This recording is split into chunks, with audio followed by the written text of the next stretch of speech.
Let's go to Brussels now and speak with Rachel Owens, who's the head of EU Advocacy at the Advocacy Group, Global Witness. Thank you so much for speaking with us here on France 24.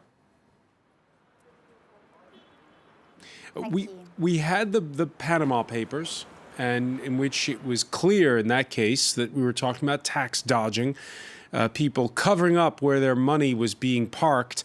In this particular case, is it tax dodging or is it simply, well, tax avoidance?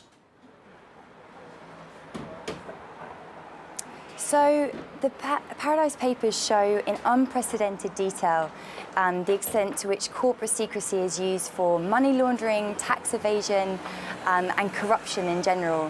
My organisation, Global Witness, has been addressing this issue and exposing this issue for over 20 years. And this newest leak has shown in unprecedented detail the extent to which this corporate secrecy exists. How does it move the story on from what we found out from the Panama Papers? I think that's a really good question, and one, in fact, the EU needs to answer for. So it's been almost a year and a half since the last huge revelation, the so-called Panama Papers, and the EU hasn't really acted. There's been 7 rounds of negotiations here in Brussels, and there's been a lot of blocking done by the EU government, particularly big member states like Germany. And this is the reason why we don't actually have a really strong EU response. What we need is the EU to bring in next week's crunch negotiations on the EU anti-money laundering rules. We need them to reveal the real owners of companies and trusts. The real owners, and of course there's the case of those who are laundering money and those who perhaps have conflicts of interest. Case in point, the Commerce Secretary, who's come out fighting in the United States, Wilbur Ross, who has ties to in-laws of the son-in-law of Vladimir Putin, as well as a close friend of his with one of his business interests. Rachel, let's listen to what Wilbur Ross had to say in his defense. The company that is our client, Cyborg itself, was not then sanctioned, is not now sanctioned, and never was sanctioned in between. So there's nothing whatsoever improper about Navigator having a relationship with Cyborg. I don't know any of those individuals, have never met them, certainly not had any commercial dealings with them. Nothing whatsoever improper. Your reaction, Rachel Owens?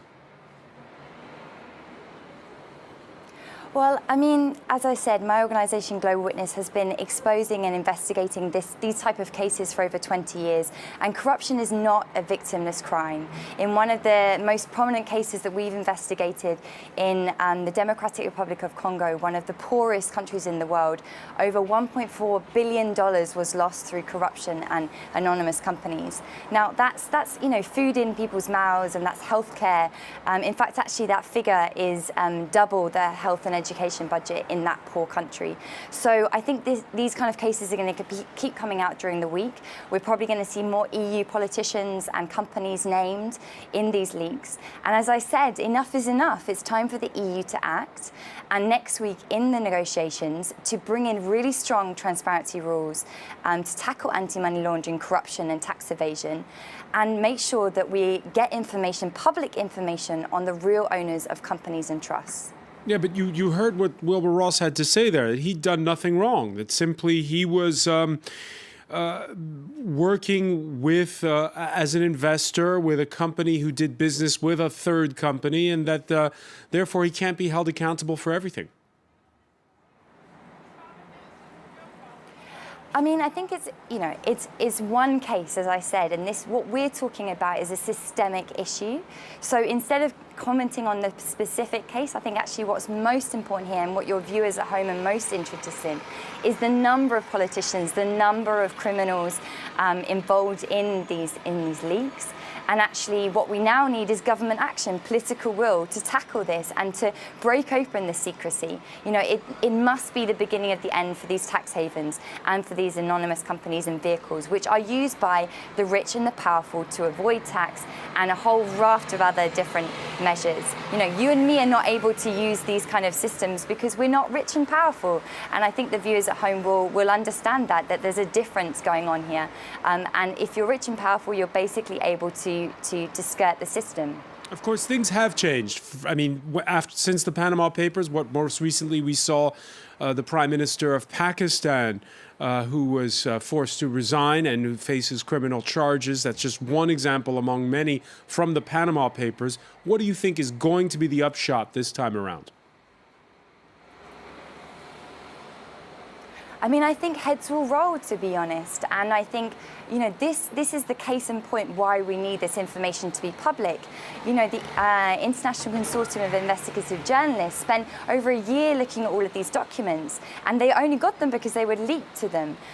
So I think the point is that we actually need a lot more transparency, we need a lot more public information, which acts as a deterrent against this kind of corruption and criminal activity.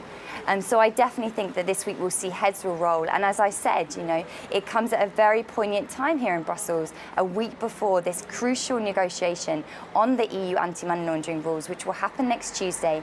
And, you know, we really should be calling on our EU governments, including France, to take a stand and really bring in much more transparency. Rachel Owens, the head of EU Advocacy at Global Witness, so many thanks for speaking with us at France 24.